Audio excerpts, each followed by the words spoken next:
Hey there, Droid Maniacs. That's right, Mr. J is here. Before we get started this week's podcast, this podcast is brought to you by That Joker Guy. That's right, we're doing a shout out to help him out. Guess what? He is a huge fan of our page, and we love him for that. But you wanna know what? We love him too! That's right. Besides being dressed up as the Joker all the time, being hilarious, and having some badass art, some people just are not on his page, and that kind of hurts my feelings to hear that. So, with that said, what I want you to do is go to facebook.com/thatjokerguy, or even go to his page, www.thatjokerguy.com. That's right, he's got a badass website, That Joker Guy. Subliminal messaging. With that, he's currently throwing down a contest right now. All you need to do is go to his Facebook page and share his video. That's right, Joker versus a hamburger in Pride Week. It was a funny video. Him and Manda Cowled and another guy dressed up as Batman. I was laughing. I couldn't stop laughing. It was ridiculous. And you know what? He's giving away the contest just to share his video. Who does that? He does that. And with that said, all you need to do is like his page, and you can share his video, and you get ballots. How do you go wrong? And you got to make sure it's public at least. It doesn't ask for much. But with that said, here's your prizes. If you win, you can win Uncanny X-Men Days of Future Past iPhone, iPad download. Win. Also, you can win one of his commissioned pieces of art. Let me tell you, I buy his art. I love his art. So you should love his art. Also, he's also giving away a copy of the Killing Joke hardcover. That's pretty awesome. So what are you doing? Are you liking his page right now? You should be, because I already did, and I've already shared his video. So with that said, go to facebook.com, That Joker Guy, to share his stuff, and then say the Droid sent you. That'd be pretty awesome. And whatever you do, don't ask to see the magic trick. He's got a giant ass pencil. Booyah! Jimmy Chaka!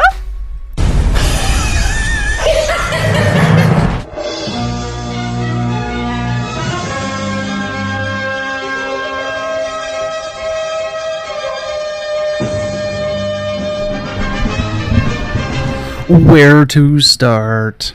Hi everybody, it is Monday. If you're listening to this, it's day for the news.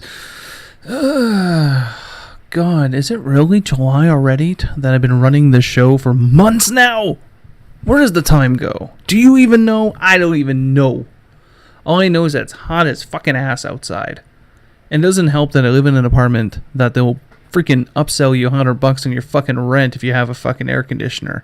Yeah, the heat's getting to me. What are you going to do? What are you going to do? Better me than Rainer right now. Trust me. It's kind of pissy right now. Kind of pissy. So let's get started. First thing, let's get one thing off my chest.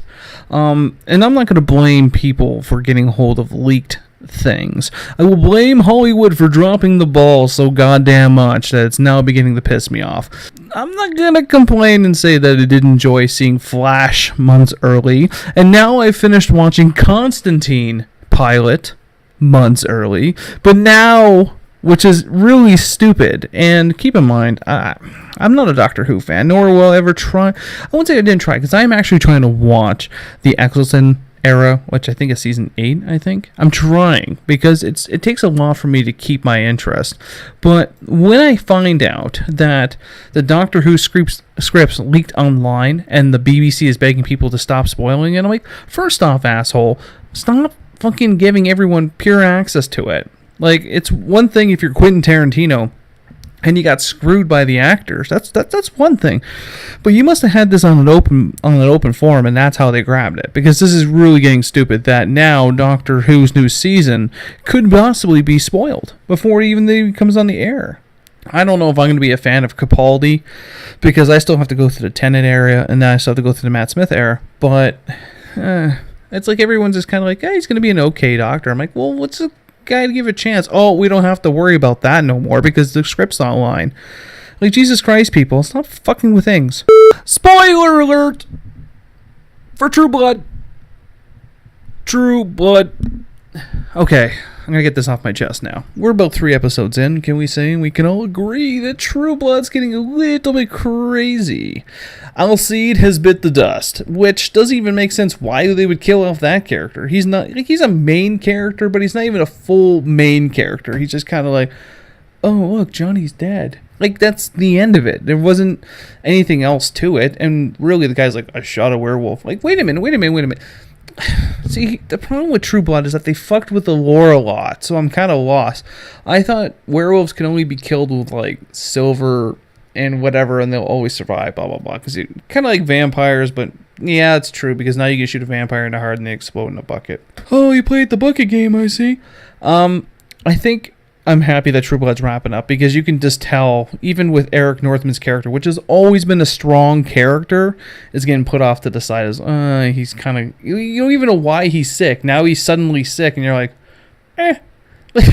This reminds me of the, as I would call the Prison Break scenario, is that they made one great season, second season was really good, third season writer strike, everyone's like, what do? Well, it's called Prison Break, let's put him back in prison. What the fuck, dude? Like, and then the fourth season was like, well, it's got to be the government. It's got to be a government conspiracy. This is why writers should not have free reign on what they want to write. They should be put into a room and forced to write something good. And they ever brought me this slop, I would slap them in the face with their own script. You know, I understand that everyone has their own ability to have creativity.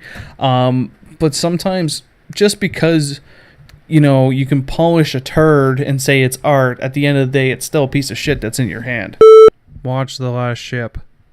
You will go download this show now. There is even a Tim Hortons cup in this show. On an American naval vessel, there is a Tim Hortons cup. This show needs to be watched now, based by that. That is all. TMNT teams up with Pizza Hut. It's like this has happened before. Wait, it did. When I was a child, and it was awesome, and they're doing it again. Go to Pizza Hut now. Should Transformers in G.I. Joe have a crossover movie? No. I know they're talking about it as a possibility down the road. I will bitch slap the motherfucker that creates that. It's bad enough that G.I. Joe is barely keeping its head above water, and they had to call in The Rock to save the day. Props to The Rock, of course. And then Transformers has got 4 Transformer films, 2 of which were horrible, and they incorporated very annoying characters since the first movie. And then the 4th movie was kind of passable at best, but they had too many storylines. No. Michael Bay? No. Bad monkey. Like, once you go do something stupid, like make a sequel to The Rock or something. I know Sean Connery is all, like, delusional as shit, and he's got, like, Alzheimer's or some garbage, but I'm sure he'll figure it out once, eventually, at one point, hopefully before the end of the movie, and then do his infamous, like, winners go home and fuck the prom queen. So Brendan Routh, also known as the fail-ass Superman from Superman Returns, yes, he is actually in circulation still. You know how upsetting that is, that I don't want him in circulation? Like, it does bother me that this man has a somewhat career, because he had to be the second coming of Christopher Reeves in a very bad movie where his super kryptonic sperm knocked up Lois Lane and they had a child who later became like Superboy-ish kind of thing, who could toss pianos through a guy's head who had a massive tattoo in the back outside of his head. Yeah, there's a lot of hate for that film, because you know what? It wasn't a bad movie to watch, more or less, but you had the premise of this whole movie around being Superman, and then Kumar beats the shit out of you on an island made of kryptonite. The only good part of that movie was Kevin Spacey. By far the best Lex Luthor of all time, because Kevin Spacey, whatever he touches is gold. But the fact they gave him now a role in season 3 of Arrow as a character named Adam, which I'm not going to go on and on about how he doesn't fit this role, because I don't know much about Adam per se, but this guy should not be able to be a superhero or supervillain in any shape or form. Never. It's kind of like saying, well, Schwarzenegger was Mr. Freeze, so maybe we should cast him as Bane. Oh, God, kill me now. I must break you, Mr. Batman. I'm a juicer, you idiot. Batman, who's your daddy? Wait, he's dead. Like, seriously, this isn't funny. We're going to stop doing that.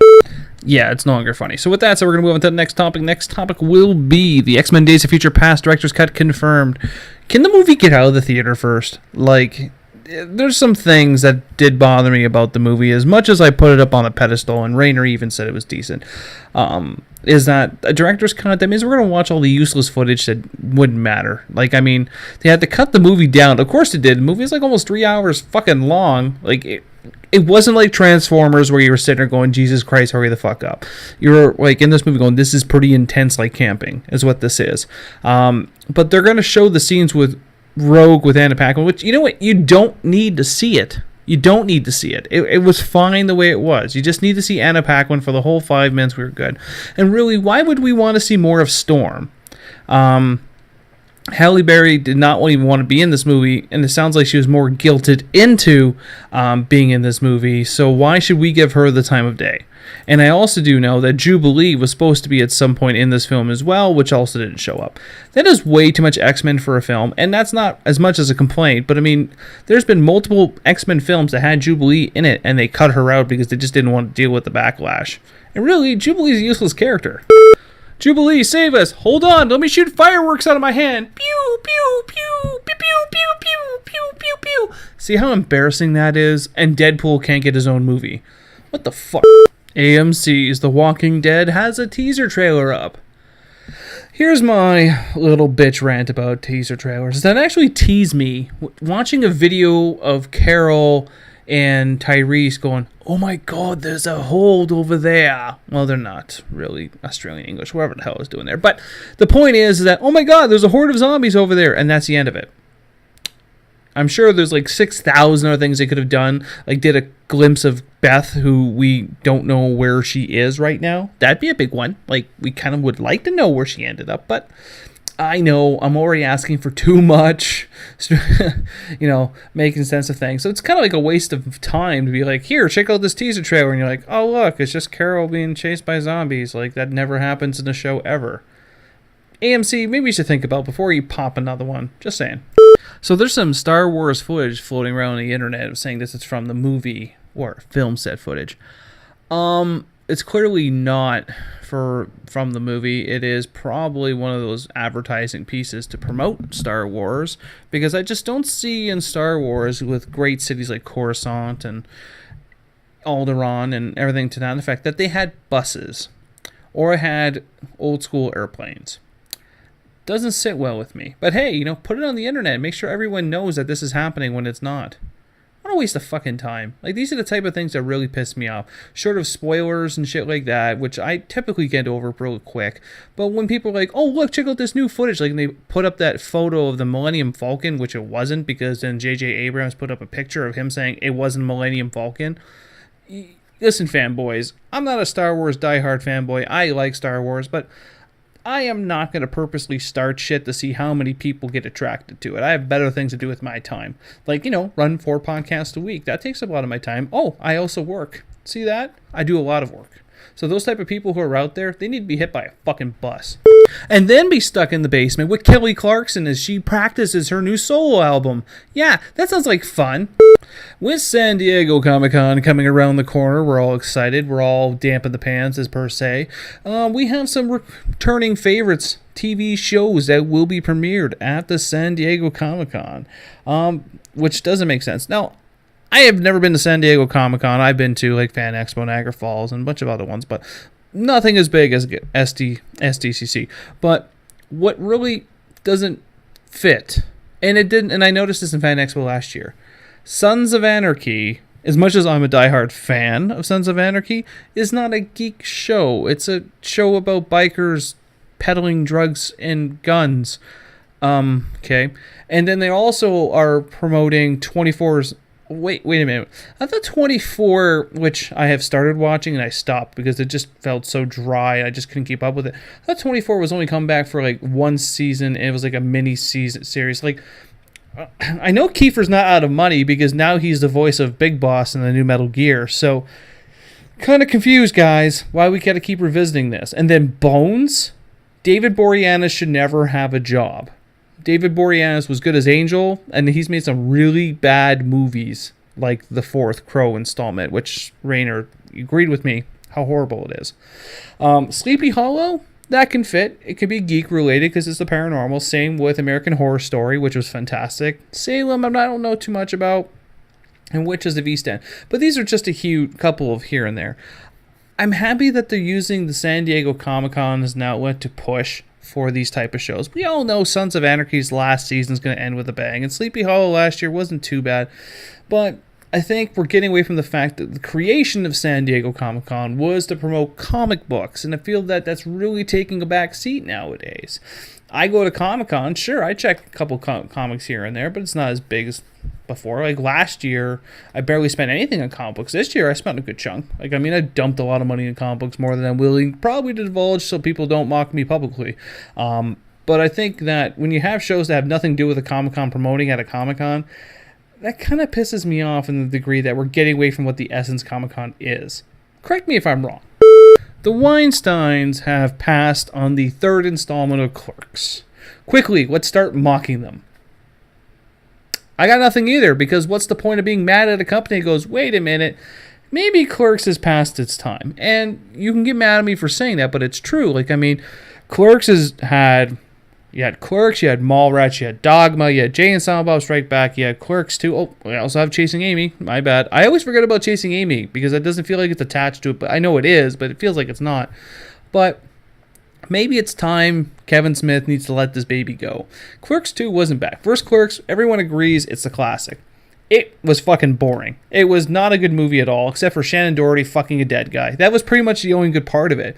But the fact that keep making a sequel to Clerks, which wasn't already a strong enough franchise to begin with, really bothers me. I mean, yeah, sure, he made Jay and Silent Bob Strike Back, which was his own movie and its own identity, whatever.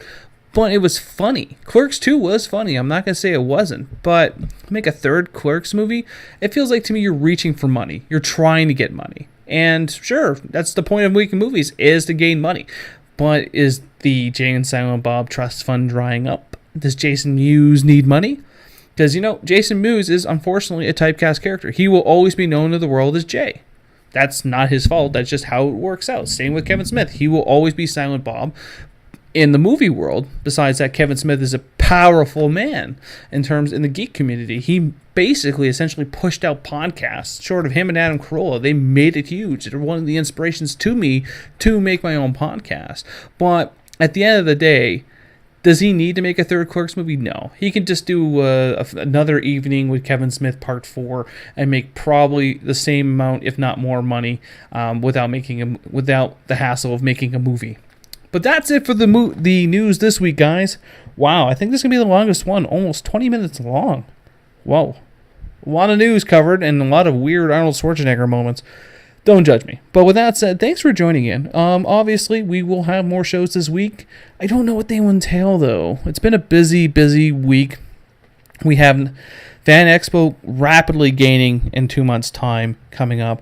With Ryan's going to be pushing out the new comic book podcast, and me and Brian have already decided the Video Game Vault is coming back. I still have to do that one podcast with Rick, which keeps unfortunately gets put off to the side, but we will push for it very, very soon.